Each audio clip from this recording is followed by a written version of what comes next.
Vous êtes sur Radio Camping, la chaîne faite par et pour les acteurs du camping. Radio Camping, c'est le plein d'apprentissage de la part de personnes qui font le camping.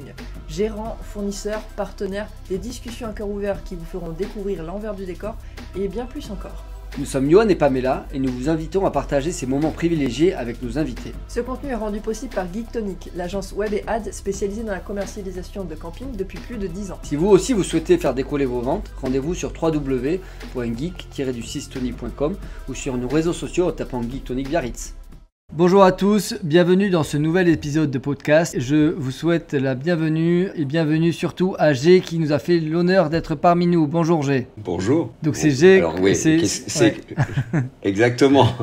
Souvent c'est la question, mais pourquoi G? En fait, mon prénom c'est bien G, G-E avec un accent aigu.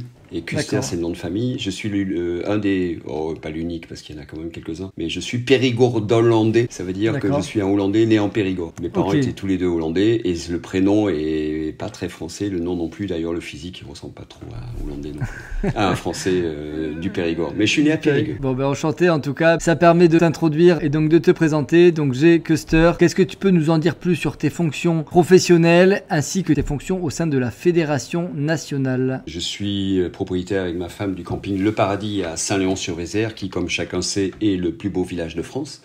Bien sûr. Même peut-être d'Europe. Oh, je dirais de l'univers, mais là, je te dis ça en toute objectivité. Faut que j'aille voir ça. Camping Le Paradis qui existe depuis 56 ans, que mes parents ont créé donc, dans les années 60 et que j'ai repris il y a maintenant 32 ans. J'ai été président du syndicat des campings de la Dordogne pendant une bonne dizaine d'années, 12 ans. J'ai laissé la place à mon successeur Stéphane Mottier il y a presque 3 ans maintenant. À cette époque, je suis, en tant que président d'une fédération ou d'un syndicat local, on est automatiquement au conseil d'administration de la Fédération nationale. La Fédération nationale est une fédération de fédérations. Il n'y a pas de camping qui adhère à la Fédération nationale, c'est les syndicats ou les fédérations locales qui adhèrent à la Fédération nationale. Donc moi j'étais au conseil d'administration et puis je suis monté au bureau, puis je suis devenu vice-président de la Fédération nationale, chargé de la communication. Il y a maintenant 6 ans, un truc comme ça. Parce que vous êtes combien de vice-présidents à la Fédération nationale? Un vice-président délégué, Rémi Péchier, le président de la région Auvergne-Rhône-Alpes, et 4 autres vice-présidents. Donc il y a la communication, toi, et après les autres fonctions, c'est... Voilà. Je te pose une colle. Oui, c'est une colle. Les autres fonctions, Rémi est plutôt sur tout ce qui est social et juridique. Je pense que Christophe, il est beaucoup sur camping qualité, la marque qualité de la fédération. Philippe, j'avoue que je sais plus les délégations. C'est pas très grave. On refera un épisode sur la Fédé. Voilà, vous ferez un épisode spécifique. Mais c'est vrai qu'on a un hyper président qui est très présent, Nicolas Daillot, et qui en fait beaucoup. Et nous, il faut clairement le dire, on en fait quand même beaucoup moins que lui. Ne serait-ce que sur la représentativité, parce qu'il a déjà été invité chez vous, mais il est invité partout, tout le temps. Ça, c'est quelque chose qui a quand même énormément changé sur les dernières années. Je fais une petite digression, mais en termes de communication, quand je suis né, ou quand j'étais tout petit, et que je disais à mes petits copains ou à l'école, ici à Saint-Léon-sur-Vézère, qui, comme chacun sait, est le plus beau village de France. Je vais taper sur Google quand même. C'est ça. Et quand je disais que mes parents avaient un camping, on me disait oui d'accord, mais ils font quoi comme travail? Ils élèvent des vaches. Voilà, c'est ça. Non, ils ont un camping, c'est un vrai travail. Je vous cache pas qu'au début c'était dur et ils faisaient pas que ça, mais ça fait bien 45 ans que c'est que ça. Et même moi, dans les début des années 90, quand je disais aux collègues au sein de la CCI ou sur d'autres instances, je disais qu'on gérait un camping, souvent on me rétorquait, d'accord, mais l'hiver tu fais quoi? Et puis c'est vraiment un travail ça, gérant de camping? Oui, c'est un travail. Oui, parce que ça n'a pas toujours été le mode d'hébergement préféré des Français, donc là c'est une vraie tendance et c'est aussi, toi tu l'as constaté vu que du coup tu as été là avant Nicolas Daillot, en tout cas c'est la communication est accentuée depuis ces dernières années, et notamment grâce à Nicolas Daillot qui fait un rôle important auprès des médias. C'est ce que tu disais. Exactement. Là, actuellement, il n'y a pas une semaine, on fait une revue de presse avec l'entreprise avec qui on travaille pour la communication institutionnelle. Et on a une couverture média qu'on n'a jamais eue auparavant. Alors, on y travaille. Maxime Cellier, qui est le secrétaire général de la fédération, il travaille énormément aussi sur les réseaux sociaux aussi, LinkedIn, entre autres, bien sûr les autres.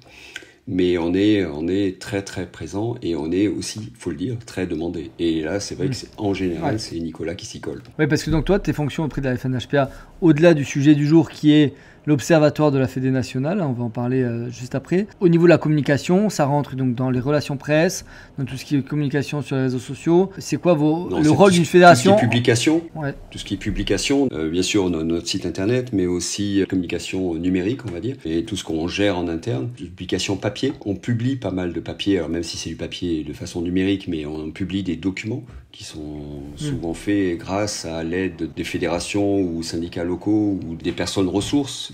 On a des gens très très impliqués dans la vie en général. C'est vrai qu'on a quelque chose qui est quand même très spécial dans le monde du camping, je pense, par rapport à d'autres fédérations que je connais, c'est qu'on est quand même beaucoup plus collègues que concurrents. Et on a tendance plus à s'entraider qu'à s'enfoncer. D'ailleurs, c'est une caractéristique qui est tout à fait spécifique à l'hôtellerie plein air, au camping. Ça me gêne pas de parler de camping à la place de hôtellerie plein air qui fait un peu plus pompeux. Mais on n'a qu'une seule fédération. D'accord.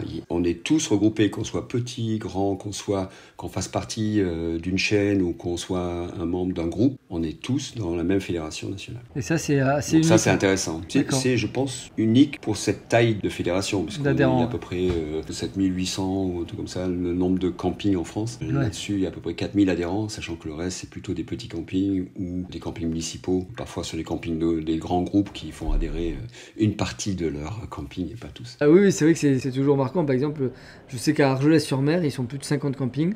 Et malgré ça, j'ai toujours entendu une très bonne entente sur cette ville. On peut toujours aussi dire la Méditerranée, mais en fait, dans les campings, il y a vraiment un écosystème où même là, il n'y a pas de notion... en tout cas, c'est très fédéré et solidaire. Bien sûr, il y en a qui s'entendent mieux les uns que les autres. Et puis c'est clair que, alors Argelès, c'est l'exemple type que tu cites, mais qui est exceptionnel, puisqu'il n'y a nulle part ailleurs en France une telle concentration de campings. C'est la commune de France où il y a le plus de campings, et le département, je pense, c'est la Vendée. Mais malgré tout, on a plutôt tendance à s'entendre, à se partager les bonnes idées, ce qui permet pour en revenir au sujet de la communication, de sortir des documents qui ne sont pas obligatoirement faits par des professionnels de la com, mais qui sont faits par des professionnels de la profession, du monde du camping.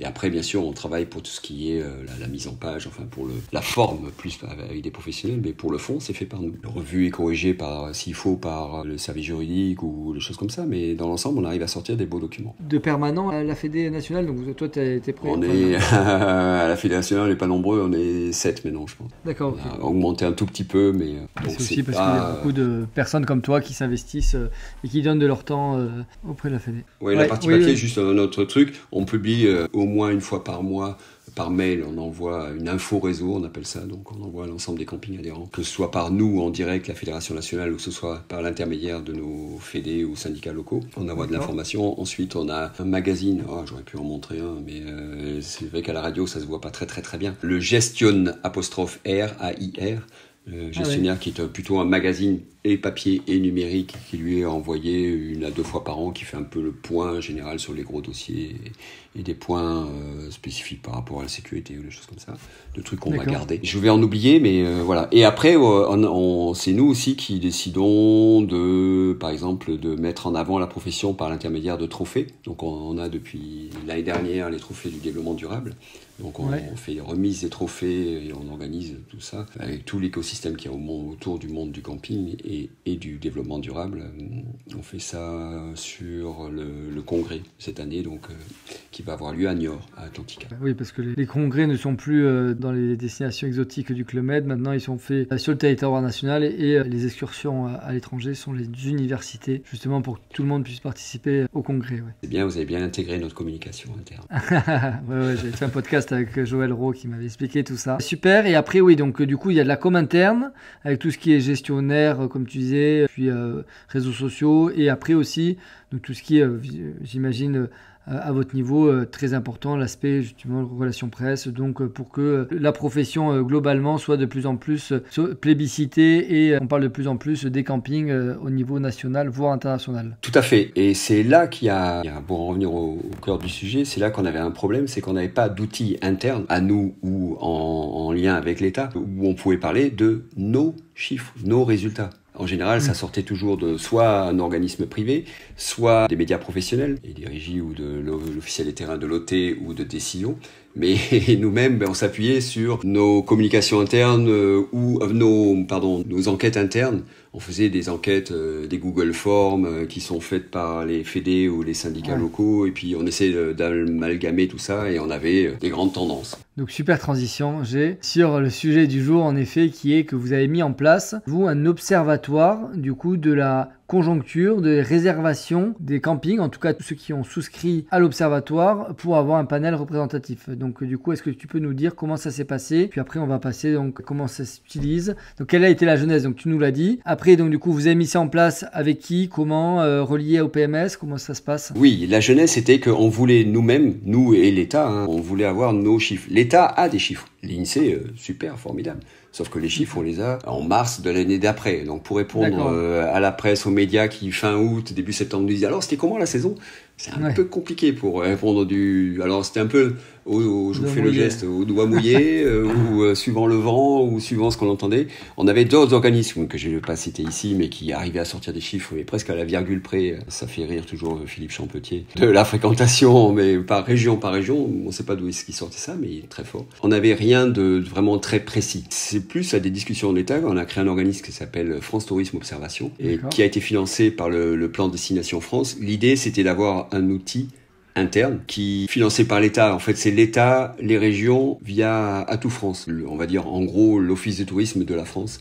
C'est l'agence de développement touristique, c'est l'unique opérateur d'État en matière de tourisme. Donc c'est un organisme public? C'est un organisme public, tout à fait. Il y avait une volonté de l'État, ça c'est quand même à mettre en avant, parce que c'est sans cet argent-là, puisque la FNHPA a mis beaucoup de temps, mais peu d'argent. De temps, donc le temps de travail, mais peu d'argent. On est arrivé à monter quelque chose qui était dans un premier temps expérimental. Ça s'est fait en Occitanie, je pense, en 2021. 2021, où c'était la région pilote. On a travaillé quelques campings là-bas.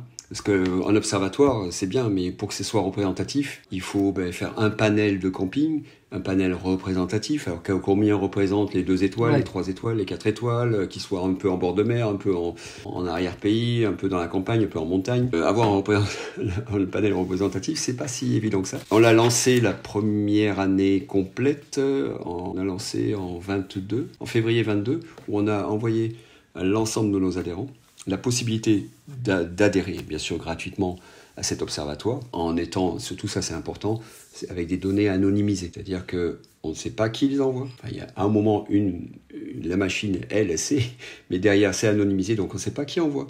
On ne sait pas les données financières des campings, on a les données de fréquentation. Aussi bien soit de fréquentation ou de réservation. C'est-à-dire qu'actuellement, on a plutôt tendance à regarder en avant, donc on sait ce qui s'est passé sur avril, mai, et on regarde ce qui va se passer, ou au moins les tendances de réservation pour la saison qui vient, ou la pré-saison. Voilà, donc on a ces données-là. Mais il y en avait besoin pour non seulement pouvoir s'évaluer, nous, la fédération, mais aussi pour que le camping lui-même puisse s'évaluer par rapport à son environnement, ou ailleurs d'ailleurs. Et l'État en avait besoin pour pouvoir s'évaluer par rapport à les pays d'à côté. Entre autres, en Espagne, il y a un observatoire digne de ce nom depuis des années. Ne serait-ce que pour mettre en place des politiques touristiques bien dignes de ce nom, ils avaient besoin de savoir comment fonctionnait le tourisme. Et quelque part, il faut le dire aussi, pour revenir à ma petite remarque de quand j'étais petit, qu'on me disait, mais quand tu gères un camping, c'est un vrai travail ça. Quelque part, pour dire aussi, regardez ce que c'est que le poids de l'hôtellerie plein air dans le tourisme français. On est le premier hébergeur de France, mais on n'avait pas tendance, en général, on nous oubliait un petit peu. Déjà, en plus, vous avez créé ça juste après le Covid, donc du coup, il y a aussi ça répondait aussi avant, c'était un peu plus linéaire, donc c'était en tout cas, on a parlé de la commercialisation de janvier à juin, assez linéaire, mais en tout cas, dans les moments de grosse instabilité conjoncturelle comme on a eu avec le Covid, vous l'aviez réfléchi en avance, mais ça a d'autant plus justifié son utilisation, parce que c'est clair que pendant le Covid, là, c'était vraiment à l'aveuglette et il n'y avait aucun repère accessible dans le passé, quoi. On avait essayé, il y a eu des petites expériences. Notre idée de base, on n'est pas trop rentré dans le moteur, mais l'idée de base, c'est que pour avoir des données fiables et vraiment précises, il fallait que ça sorte des PMS, des logiciels de gestion des campings.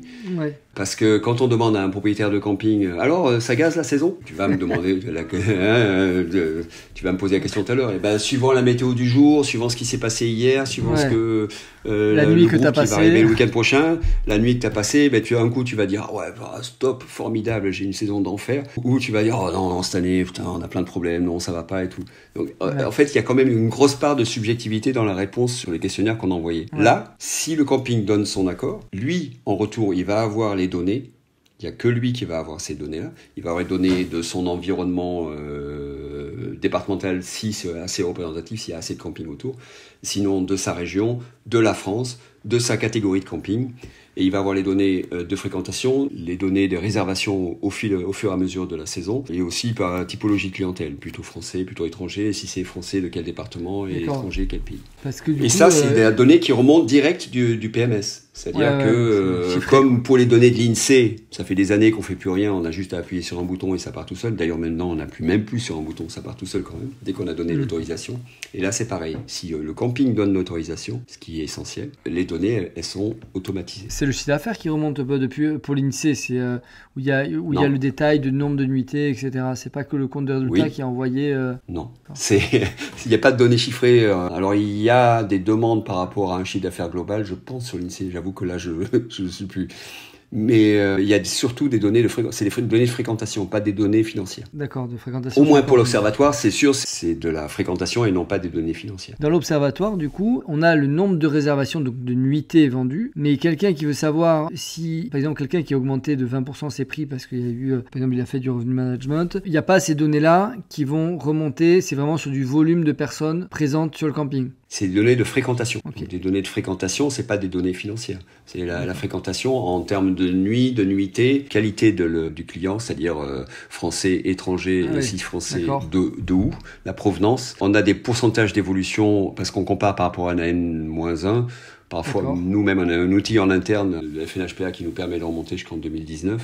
Mais bon, les années 20-21 sont pas les années de référence. Enfin, l'année de référence d'avant, c'était 2019, maintenant c'est 22. Oui, donc une personne là, après, on peut voir la durée des séjours aussi, la durée moyenne de séjour. Ah oui, d'accord, ok. Donc quelqu'un qui est sur l'observatoire, là par exemple, on a parlé que c'était un peu anxiogène parce que depuis mi-mai, il y a eu un gros frein sur les réservations.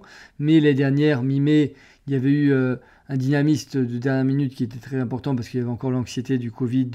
L'année dernière, on en parlait encore, donc les gens se demandaient s'il n'allait pas avoir des mesures dernière minute sur des restrictions de fréquentation. Donc du coup, c'est pour ça qu'il s'était lâché à partir de mai. Donc là, on ne peut pas comparer, par exemple, sur une année qui est plus linéaire, en tout cas qui avait plus de références, où il n'y avait pas cette notion de Covid, à 2019 sur l'observatoire, c'est N-1. Pour l'instant, c'est N-1. Bien sûr, avec les données qu'on va engranger, on va pouvoir l'année prochaine engager sur N-1, N-2, et etc. On va les garder en mémoire et les gens vont, je sais pas si on n'en est pas là encore puisque c'est quand même très récent. La première année pleine c'est 22 pardon. Bon, on n'en est pas là. Il y a des petites choses qui sont encore à améliorer. Ce qu'on espère. La première année, c'était le panel. Le panel qui est quand même important. On était première année 1200 campings. D'accord. Okay. Cette année 1400. On a aussi passé de 2 PMS qui étaient Inaxel et eSeason. On a Applicamp qui s'est rajouté en plus. Donc on espère pouvoir étendre à d'autres PMS, sachant que Applicamp, eSeason et Inaxel, je pense que c'est la grosse majorité. Là, j'ai pas les chiffres non plus en tête exactement. Quelle est la contrainte pour accéder à cet observatoire ? Qu'est-ce qu'il faut ? Aucune, il faut juste être camping, c'est tout. Il n'y a pas de contrainte, c'est gratuit, parce qu'on considère que le fait qu'un camping partage ses données, c'est une grande richesse déjà aussi. Donc non, ça coûte rien. C'est simplement être un camping. D'ailleurs, je peux le dire aussi, il n'y a même pas besoin d'être adhérent à une fédération. Donc il y a certains, pas beaucoup, mais il y a quelques campings qui font partie du panel qui ne sont pas adhérents à une fédération locale. Encore une fois, on n'adhère pas à la FNHPA, mais on adhère à un syndicat ou une fédé locale. Et c'est quoi ? C'est un formulaire à remplir pour autoriser ? C'est un Google Form ? C'est quoi ? Alors c'est vrai que là, pour le coup, ça passe par la FNHPA. C'est un Google Form, en effet. On envoie un mail avec un lien. Et suivant le PMS qu'on a, on remplit simplement le lien. Et puis, peut-être qu'on pourra mettre quel type de camping, combien d'emplacements, quelle catégorie, où on se trouve. Je pense qu'il y a quelques données, je ne me rappelle plus, parce que moi, ça fait quelques années que je l'ai fait en tant que camping. Mais c'est des données, je pense, par rapport à la taille du camping et des choses comme ça. Mais là, on mettra le lien dans le descriptif du podcast. Il y en a donc 3 liens, puisque c'est 3 liens différents suivant le PMS. Ok, je les ai, là, la communication envoyée selon le PMS. D'accord, ok. On mettra les informations, là, j'ai les liens. Donc, on mettra ça dans le descriptif de la vidéo pour que vous puissiez rejoindre l'observatoire pour ceux qui veulent. Ok, très clair. Et ensuite, donc, comme on disait, on peut comparer par région. Et dans les endroits où il y a un panel suffisamment représentatif, c'est-à-dire suffisamment d'adhérents, enfin de personnes qui ont rejoint l'observatoire, ça peut être par département, par ville, c'est quoi? Non, je pense que le minimum, c'est le département. Alors c'est vrai que sur certains départements, le littoral ou rétro-littoral, je dis toujours littoral parce que c'est les premiers endroits et c'est d'ailleurs là où il y a le plus de camping. C'est pas du tout pareil alors un département proche de chez nous, la Gironde, quand on est autour du bassin d'Arcachon ou sur la pointe du Médoc côté Atlantique ou qu'on est près de Saint-Émilion, c'est pas tout à fait la même chose. Ouais. Mais ou encore le Pays Basque et par exemple les Pyrénées-Atlantiques. Et du côté des stations de ski, c'est vraiment deux environnements très différents. Ou l'Aude aussi qui a son littoral et qui a l'arrière-pays audois, c'est quand même très différent. D'accord, mais voilà, c'est par département et souvent c'est quand même très homogène sur le territoire, enfin je pense. Et est-ce que du coup un camping peut filtrer s'il est 5 étoiles et s'il est 3 étoiles par exemple? Il y a une notion de taille, de typologie de la structure ou non? J'avoue que je ne me rappelle plus. Je regarde, j'ai le descriptif à côté de moi, je pense qu'on peut, par typologie de camping, mettre du 0, puisque ça existe aussi, des campings qui n'ont pas de classement, du 0 à 5 étoiles. J'avoue que là, je n'ai plus en tête. Mais dans l'outil, il y a des filtres comme ça de type, quoi. On peut avoir, ou finalement... Tout à fait, alors on a le filtre par taille de camping, par géolocalisation, donc type de camping, 2, 3, 4 étoiles, etc. On a le niveau national ou international, donc si les gens sont français ou on va dire européens, parce qu'on a très peu de clients qui sont d'ailleurs en dehors de l'Europe. C'est infinitésimal. Et je pense que c'est tout. Ce qui nous manque clairement, ça c'est quelque chose qui est en cours, c'est qu'on n'a pas la différenciation entre emplacement nu et emplacement équipé de locatif. Il faut qu'on puisse l'analyser un petit peu mieux pour l'instant. Ça. Pour l'instant, pour faire la différence, en fait, on voit que quand la moyenne de séjour raccourcit, on suppose que l'emplacement nu est en progression. Mais voilà, on suppose. Ah oui, d'accord. Puisque la durée de séjour moyenne en locatif, alors surtout sur la haute saison, elle est souvent de la semaine, voire les 15 jours. C'est encore assez rare, même si ça évolue là aussi, que les collègues ont du midweek ou carrément à la nuit. Alors que le camping, lui, il est toujours, le camping pur, en emplacement nu, il est à la nuit. Donc les gens peuvent arriver et partir quand ils veulent. Et donc ça, c'est en cours. Ce qu'on aimerait aussi, c'est l'objectif ultime, c'est d'arriver aux alentours de 2000 participants pour qu'on ait un panel vraiment extrêmement bien étoffé, mais qui soit unique, quoi, et exhaustif. Mais bon, on est déjà bien avec 1400. Et par rapport à ça, pistes d'évolution, quoi. C'est que des campings individuels ou ça peut être des campings de groupe qui, par exemple, est-ce qu'il y a un groupe qui a 50 campings qui peut inscrire ces 50 campings et donc les informations, par exemple du PMS Inaxel vont remonter toutes. Et est-ce que du coup, donc c'est forcément un camping, donc du coup, j'imagine avoir la réponse, c'est que des personnes adhérentes, c'est-à-dire que il peut pas y avoir est-ce qu'un groupe ou une chaîne par exemple peut faire partie, ou est-ce qu'un fournisseur par exemple, ou est-ce qu'un politique peut avoir accès à l'observatoire? Le groupe peut y avoir accès, mais alors pour ceux qui adhèrent, c'est des campings. Que ce soit un camping de groupe, un camping qui adhère à une chaîne, un camping individuel, c'est la même chose, c'est le camping. Ensuite, bien sûr, ne peuvent y accéder que les campings.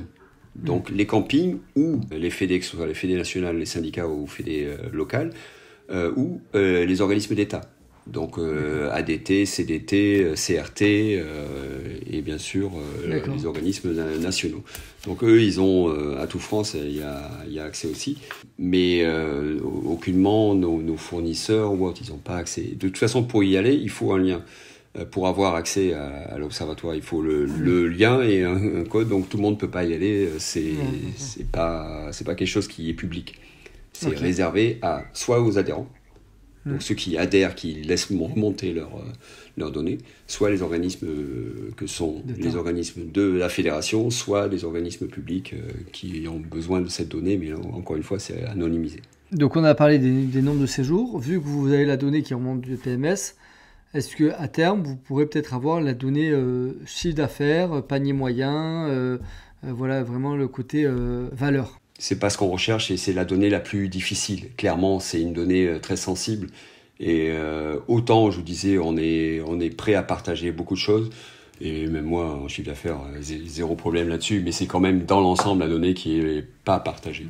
Donc on va pas s'étendre là-dessus. Quand on a des données de fréquentation, on a le volume d'activité. Le volume d'activité financier, moi, placé au fin fond de la Dordogne, dans un camping un peu haut de gamme, je vais avoir des tarifs peut-être 50% moins chers que le même camping de la même gamme à Ramatuelle ou à Biarritz, pour citer, ou à Bidart, pour en citer qu'un, qui soit proche de Radio Camping.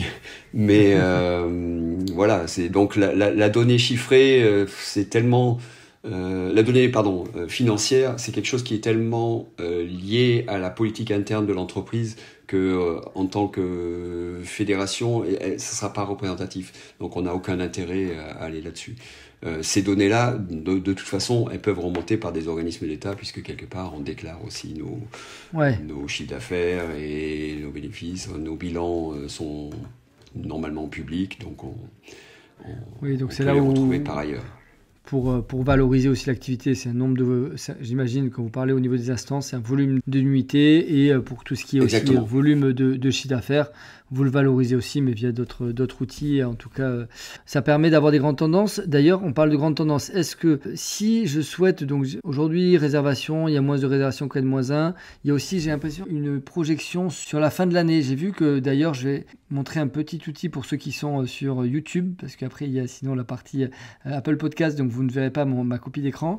Mais Maxime Cellier, que j'ai eu tout à l'heure, m'a envoyé une copie d'écran un petit peu pour avoir le visuel de l'interface de l'observatoire. Donc je vais partager mon écran, et dessus on voit qu'il y a une partie évolution fin de saison 2022, évolution saison 2022. Donc du coup on peut avoir aussi donc la 23, réservation à date 22-23 ouais, alors ouais, tout à fait. Et donc du coup il y a réservation à date par rapport à réservation à date de 2022, et après donc il y a l'évolution. On peut voir justement aujourd'hui quelle est la différence de volume par rapport à N-1 en termes de volume de réservation.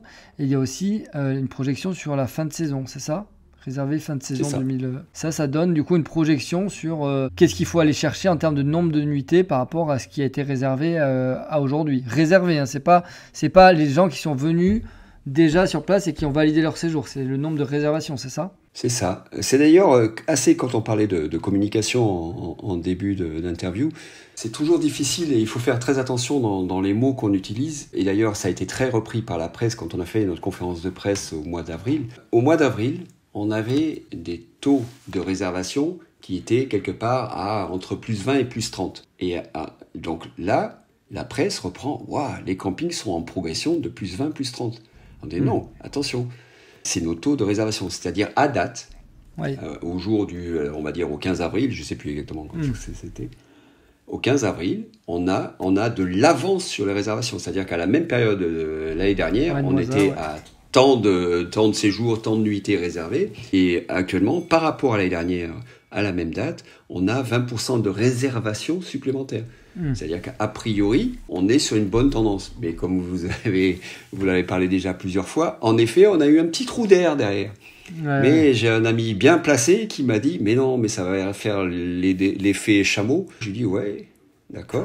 Mais le chameau, c'est celui qui a une bosse ou qui a deux bosses ? Parce que si je me rappelle bien... » Alors il m'a dit l'effet dromadaire. Je dis mais le dromadaire, il me semble qu'il a qu'une seule bosse. Je préfère que ça soit l'effet chameau, que l'effet chameau il ait une deuxième bosse à la fin. Parce qu'en effet, on a eu donc une réservation de première heure, on va dire, qui a été très forte, qui a commencé déjà très tôt, octobre-novembre de l'année dernière. Ensuite, généralement, on a plutôt du creux aux alentours des fêtes et ça reprend de plus belle en janvier. Alors ça, c'est classiquement le client souvent étranger ou alors les Français, parce que ça aussi, c'est depuis le Covid, l'image camping, le fait de pouvoir passer des vacances en camping pour beaucoup de Français, dans un panel de CSP de toute catégorie, c'est pas si incongru que ça. Donc on a de plus en plus de Français dans le monde du camping, même si c'était déjà 2/3 de notre clientèle, j'ai l'impression que ça augmente encore plus, et encore plus dans les campings haut de gamme, et on a un panel étranger qui revient, parce qu'on les avait perdus un tout petit peu. On monte plutôt en puissance. Et ces étrangers, ou les gens qui veulent de l'assurance, ils réservent très tôt. Soit en fin d'année, soit dans le premier trimestre de l'année N. Et après, il y a eu un trou d'air. D'accord. Ouais. Mais là, ça repart un peu. Donc, on espère que justement, il y a l'effet chameau. Donc, la deuxième bosse, et que ça parte maintenant sur la deuxième bosse. Mais c'est vrai que sur en général, cette deuxième bosse, donc les réservations de dernière minute, la last minute, comme on dit en bon français, elle est plutôt importante en volume, mais allez, on a parlé tout à l'heure on ne sait pas trop les données financières, mais on sait qu'en général, ces réservations de dernière minute, elles sont en volume financier inférieur. Ouais, donc l'année dernière, c'était un dromadaire un peu sur l'arrière-saison, quoi. Et là, cette année, on a plutôt eu un chameau, et donc du coup, c'est vrai que ça a perturbé. Mais par contre, c'est vrai que l'observatoire est assez bien fait parce que c'est à réservation à date, et on voit en termes de volume, en tout cas de nombre de nuitées, ce qu'il faut aller chercher pour arriver à ISO par rapport à N-1 en termes de nombre de réservations sur le global, donc réservé fin de saison. Donc c'est la troisième colonne, donc j'ai mis la copie d'écran sur l'écran, partage d'écran, donc vous pouvez voir ça. Et puis après, le mieux, c'est de rejoindre l'observatoire pour y adhérer. C'est une très bonne remarque. Et si on veut trouver des informations macroéconomiques, alors ça, c'est une question que j'ai. Donc nous, on a, en tant qu'agence web qui travaillons pour plus de 350 campings, c'est vrai qu'on a une analyse plutôt des statistiques des sites web par rapport à N-1 jusqu'à N-2 et même jusqu'à 2019. Donc c'est que ça se donne une idée de la fréquentation des sites. Si c'est ISO par rapport à leur stratégie de com, ça peut donner aussi un bon indicateur. On a parlé aussi de Google Trend. J'ai fait une vidéo là-dessus sur notre chaîne YouTube sur comment aussi voir les intentions de recherche qui donnent aussi un bon indicateur.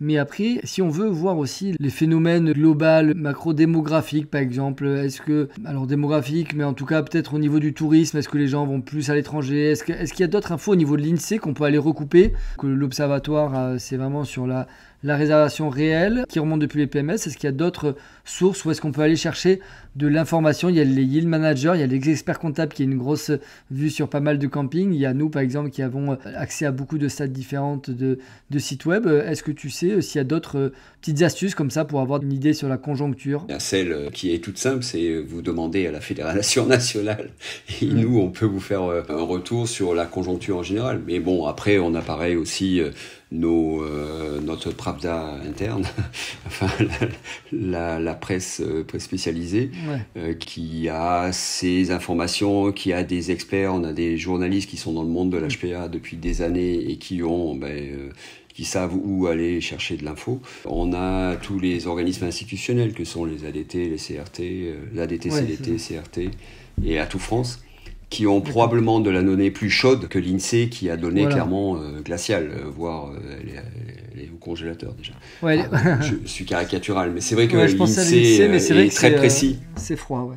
Je pensais à l'INSEE quand j'en parlais. Voilà. Mais si vous, en tant qu'agence web, vous avez besoin d'avoir de la donnée, bon, vous pouvez vous adresser à nous, vous pouvez vous adresser à des organes de presse spécialisés, vous pouvez vous adresser à des organismes type, comme j'ai dit, CRT, CDT, etc. Mais bon, c'est plutôt, on n'a pas encore véritablement un service stat en interne, mais bon, après vous savez aussi que par l'intermédiaire des PMS ou des spécialistes tels que C'est Ouvert qui sortent d'ailleurs très régulièrement une lettre d'info par rapport à ça. Donc d'ailleurs France Tourisme Observation, l'observatoire, sort maintenant aussi une lettre d'info qui va être un peu plus récurrente. Je pense que pour l'instant, rien que créer le site web, ça a pris un petit peu de temps. Il y a un peu de lourdeur qui fait un peu d'inertie avant que tout sorte. Mais on va avoir de l'info par FTO, par France Tourisme Observation, très régulièrement aussi. Et je pense que nos fournisseurs, comme vous, peuvent à un moment se retourner vers eux aussi et dire tiens, ça m'intéresse, je veux avoir tel créneau ou telle info, est-ce que vous avez ça? Et je pense que c'est même gratuit. Donc mais peut-être qu'on va vous la faire payer. France Tourisme, tu parles de France Tourisme Observation. Oui, c'est l'observatoire, il s'appelle France Tourisme Observation. Mais ça, par contre, il faut être un camping ou alors avoir les codes d'un camping. Alors ça, pour les voir en ligne. Mais quand je parle d'avoir les données demandées à nous, Fédération nationale, et nous, on peut faire le lien pour, tiens, j'ai telle ou telle entreprise qui aimerait savoir si ceci, cela. Des données statistiques, on n'a pas ça encore en interne, parce que, encore une fois, ça date d'1 an, 2 ans que l'observatoire existe. Mais on pourrait, je pense, en interne, avoir un petit service avec Maxime qui est quand même très impliqué, avoir un petit service et savoir quelles données on peut partager avec nos fournisseurs. Fournisseurs ou même camping qui veut aussi savoir comment ça se passe sur l'ensemble du territoire, qui peut aller voir département après département, mais qui pourra avoir des camemberts. Alors attention, le camping, il l'a. Hein. Oui, le oui, camping, oui. il reçoit un lien et lui, en tant que... Alors, pas le camping, on va dire, non adhérent à l'observatoire. Le camping non adhérent à l'observatoire, ben lui, s'il veut Oui, bien sûr. aller, un néo-gestionnaire qui veut avoir des données, de fréquentation de sa région, à faire un peu de prospective par rapport à l'évolution de son affaire ou des investissements qu'il doit faire, il peut se retourner vers sa fédération ou ce syndicat local pour avoir ce genre de données. Sinon, celui qui adhère, lui, il les a déjà. Il a un lien et il aura ce que tu as montré. Il va avoir quelque chose d'assez précis. Il faut juste aller fouiller un petit peu. Et après, les fournisseurs, clairement, on n'a pas tellement la demande encore, mais ça pourrait se faire. Et je vois pas pourquoi on fermerait la porte, puisque c'est intéressant de vous partager certains chiffres aussi. Ouais. On le partage avec les médias, on les partage avec...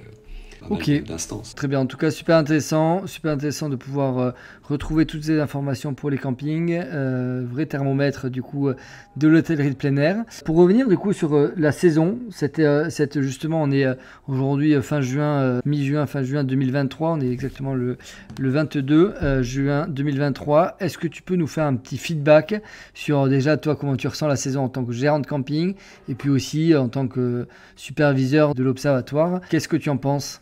On était très euphorique en tout début, avant que les saisons commencent. Clairement, pour beaucoup, on est au milieu de la saison. Ça paraît pas, mais on n'est pas loin du milieu de la saison, puisque la plupart des campings sont ouverts aux alentours de 6 mois, 5, 6, 7 mois. Sachant bien sûr que la haute saison, elle est à nos portes, là, c'est juillet-août. Mais souvent, le deuxième trimestre de l'année, c'est le premier trimestre d'ouverture. Le premier trimestre d'ouverture, c'est aussi le dernier trimestre des réservations. Encore que maintenant, les réservations de last minute, elles vont jusqu'à... tout au long de l'année, et il y a un gros volume encore, surtout le mois de juillet. Donc, et encore, on trouve parfois encore pas mal de réservations sur le mois d'août, pour le mois de septembre, voire pour ceux qui sont ouverts plus longtemps, sur le début octobre. Le début de saison, mais ça, c'est pas une surprise, a été plutôt bon, voire très bon. Mais ça, c'est clairement dû à des week-ends à rallonge qu'on n'avait pas eu l'année dernière. Juste pour un petit retour en arrière, 2022, c'est devenu l'année de référence. Avant, c'est 2019. 2022, c'est l'année où le camping a dépassé les chiffres de 2019. D'accord. Et pourquoi on a dépassé? Parce qu'on a fait une très bonne haute saison. Mais surtout, les ailes de saison ont été excellentes. D'accord. Et pour faire une évolution importante à 2 chiffres, comme ça a été l'année dernière, il faut que ce soit les ailes de saison qui montent, et pas la haute saison. Parce que quand on est plein, on est plein. Même si c'est à la marge, mais si les campings tournent à 90% sur les 4-5 semaines de très haute saison, ils ne pourront pas faire beaucoup plus que les 95 ou 100% qu'ils font déjà. Et l'année dernière, on a fait une très bonne avant et après saison. Cette année, on a fait une très bonne avant-saison. Grâce au week-end de mai. Le mois de juin est un peu plus mitigé. Pourquoi? Parce que le nord de l'Europe, il a fait très très beau. Et la météo, sur des périodes comme ça où on réserve peu, où on réserve à la dernière minute, s'il fait très très beau et très stable dans le nord de l'Europe, on n'a pas envie de descendre plus au sud. Pourquoi on irait plus au sud? Surtout quand eux, ils se tapent plein d'orages depuis 2 mois. Et après, la tendance de réservation s'est très calmée. Donc l'avance de réservation qui était excellente, qui était à plus de 20% à fin mars, courant avril, on est maintenant aux alentours de plus 4, plus 5%. D'accord. Donc on est toujours en avance par rapport à 22, que je rappelle, et l'année de référence. Donc on va dire, c'est formidable. Donc, oui. Oui.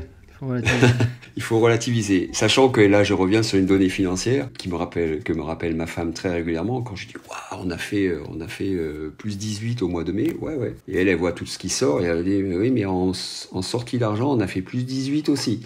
Ah oui. Ah oui, d'accord. Alors, tout augmente, dirait madame, je sais plus, madame Michu. Oui, tout augmente. Mais c'est vrai que cette année, les choses ont beaucoup augmenté, que ce soit d'un point de vue social. Et c'est très bien, je dis. Il faut surtout suivre ça. Le monde du camping est assez novateur, je pense aussi, au niveau social, par rapport à notre personnel et tout le travail qui est fait justement par la commission sociale et Rémi Péchier sur... mais non, je ne retrouve plus le terme. Les RH. Oui, tout ce qui est RH, mais c'est Ma Carrière Camping, site qui est sorti en courant d'hiver, etc. Ouais. On a fait quand même beaucoup de travail là-dessus. Et après, on a un contact qui est vraiment très intéressant, je pense, humainement, avec les syndicats aussi. Et il y a un rapport plutôt constructif avec eux et ça va, s'entend plutôt bien. Mais ça fait on en est à 2 augmentations, il va y en avoir une 3e début octobre encore en termes de points du salaire. On a les denrées, tout ce qu'on achète comme matière. C'est les accords collectifs de la convention collective, d'accord, qui ont fait que vous avez négocié aussi pour être plus attractif, pour aussi négocier avec les syndicats, pour qu'il y ait une convention qui soit plus avantageuse aussi et que ce soit perçu comme ça. C'est ça. Mais c'est pas que ça. Non, dans l'ensemble, on suit l'inflation. Si l'inflation elle est à 6%, le salaire augmente de 6% aussi. Et après, on a des petits rattrapages des fois. Et c'est vrai que parfois, les points les plus bas ou les salaires les plus bas sont rattrapés par le SMIC. Donc, il faut qu'on reste au-dessus du SMIC. Mais dans l'ensemble, on a des évolutions salariales 1 à 2 fois par an. Et là, on est plutôt à 3 fois par an. Ça, c'est une chose. La deuxième, c'est nos achats.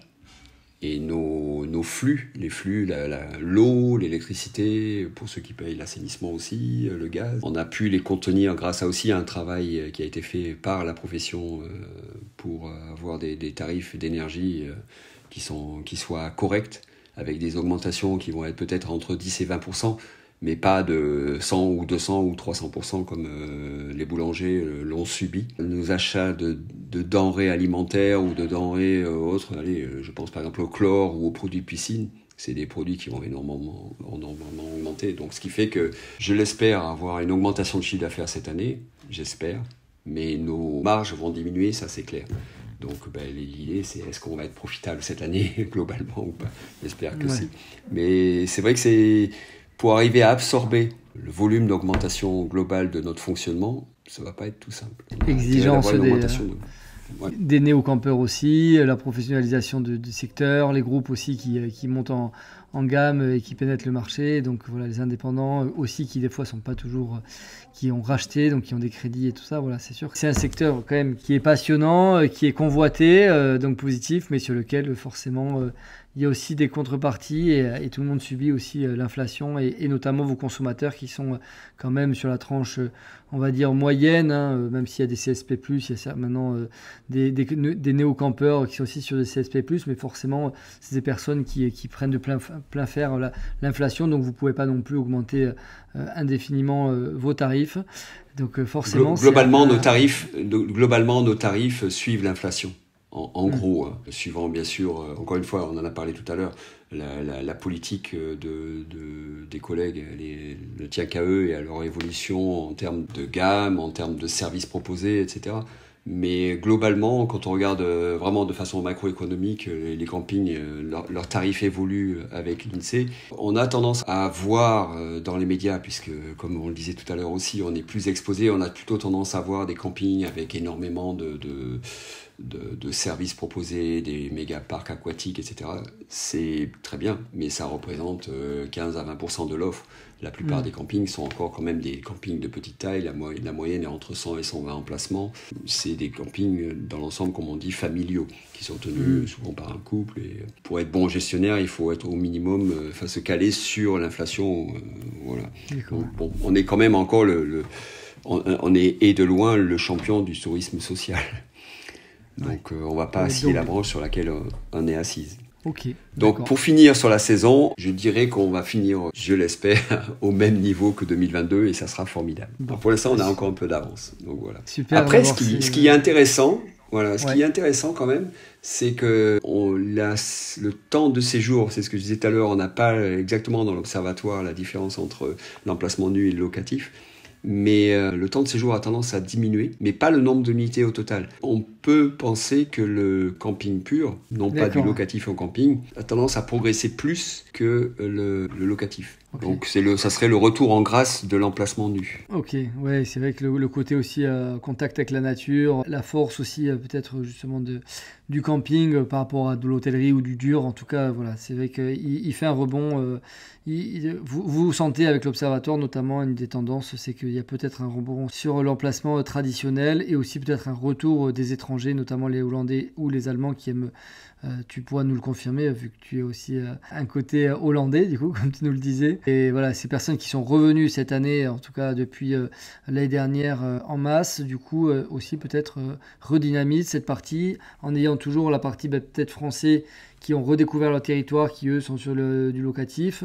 Mais là, ça revient peut-être cette année par rapport à 2022, du coup, où on avait plus de Français peut-être par rapport aux étrangers. Ça peut peut-être récompenser le fait qu'il y ait plus de courtes nuitées, donc plus d'emplacements, c'est ça? Oui, globalement, on a toujours eu plus de Français dans le monde du camping que d'étrangers. Après, plus tu montes en gamme et plus tu vas trouver des étrangers. Mais c'est 2 tiers, 1 tiers en moyenne.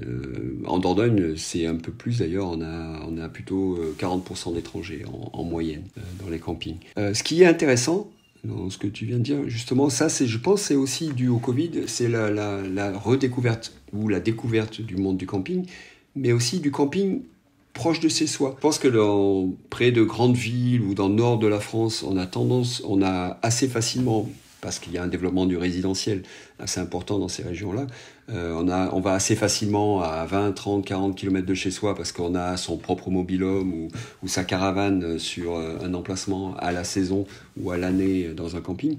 Mais c'est pas le cas dans la partie sud de la France, ou très peu. Un peu autour des grandes villes, comme on peut l'avoir chez nous, autour de Bordeaux, autour de Toulouse, dans ces secteurs-là. Mais sinon, on n'a pas l'habitude. Et depuis le Covid, je pense qu'on a un tourisme de forte proximité qui s'est pas mal développé. Alors pas pour des vacances, mais plutôt pour du séjour, des week-ends. On voit de plus en plus des gens de forte proximité qui vont à 10, 20, 30 km de chez eux et qui vont passer 1 ou 2 jours parce qu'on est dans un environnement différent, parce qu'il y a une piscine, parce qu'on se retrouve avec des copains, des amis, la famille. Et voilà, et on va pas aller plus loin. Il y a peut-être aussi le coût de l'essence ou le transport qui est moins environnemental aussi. Ça. Voilà, ça joue probablement aussi. Donc oui, c'est assez, et ça pèse en nombre de nuitées en dehors de la saison. Encore une fois, pour faire une bonne saison, il faut qu'on développe les ailes de saison.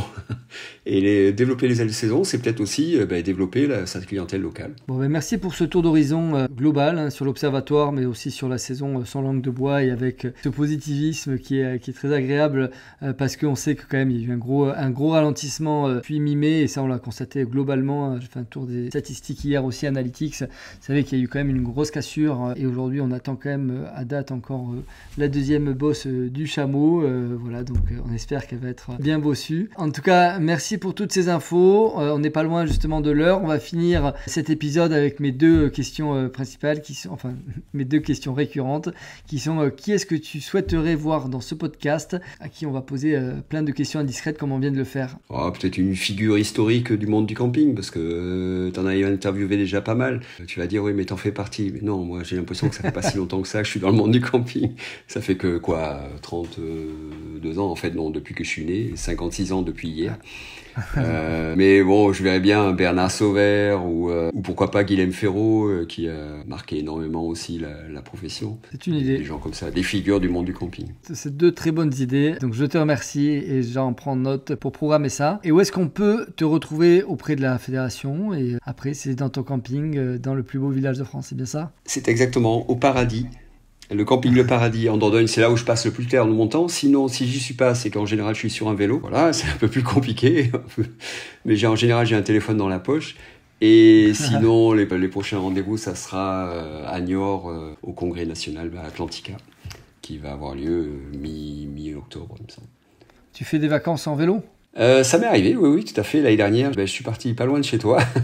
On est parti de Hendaye avec ma fille elle habite à Bordeaux, et donc on a fait toute la côte pendant 4 jours et demi. Et j'en profite pour faire une petite promo, et on fera un podcast aussi sur une nouvelle application qui s'appelle Explo, HEXPLO, sur lequel je suis un peu partie prenante. Et en fait, c'est une application, c'est le Waze du vélo, du voyage à vélo, qui est en pleine explosion parce qu'on voit le buzz qu'ils font sur les réseaux sociaux et notamment sur LinkedIn. N'hésitez pas aussi parce que c'est clair que le voyage à vélo est en plein essor, et aussi accueillez-les dans vos structures parce que on sent, eux ils ont sorti, c'est une start-up sur ça, et on sent que ça fait vraiment le buzz. Il y a une vraie attente sur l'accueil de cyclo-randonneurs, donc super. En voilà encore une piste d'évolution dans notre monde du camping.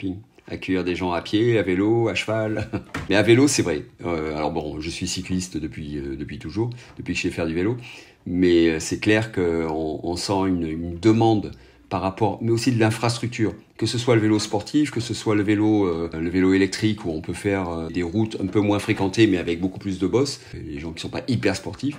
Et après, on voit le développement du gravel actuellement, où on commence à avoir le vélo intermédiaire entre vélo de route et le VTT, qui fait du chemin mais pas du chemin hyper engagé, ou de la petite route où il y a de l'herbe qui pousse au milieu du goudron. Et après le VTT, mais qui est déjà beaucoup plus sportif et pas mal implanté. On a pas mal d'espaces VTT dans les différentes régions qui accueillent du monde. Mais le VTT est à peu près stable, il évolue plus trop. Il y a l'évolution dans les différents mondes du VTT, descente, cross-country, etc. J'ai des gamins qui ont fait de la compète à une époque, donc... D'accord. Et j'en fais encore un peu. Mais voilà, le monde du vélo explose. Et la dernière chose qui est vraiment intéressante, c'est en train de se développer en Dordogne.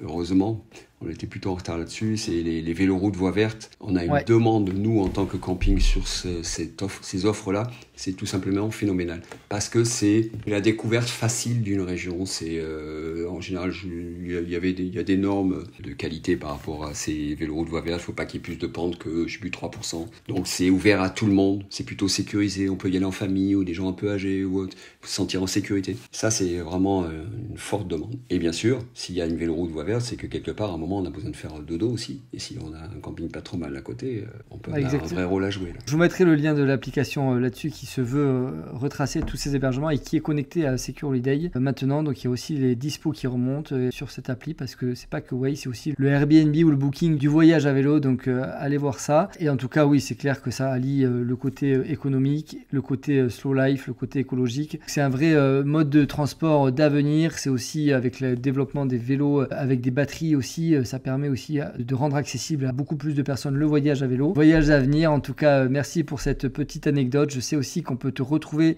sur les réseaux sociaux parce que nous, on a échangé pas mal sur LinkedIn. Ah oui. Voilà. Strava aussi.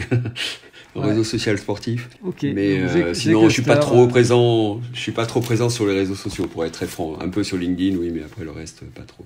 Bon, en tout cas, merci beaucoup, Jay, pour cet entretien. Je te dis à très vite et puis bonne saison à toi. Merci. Au revoir. Merci. Au revoir.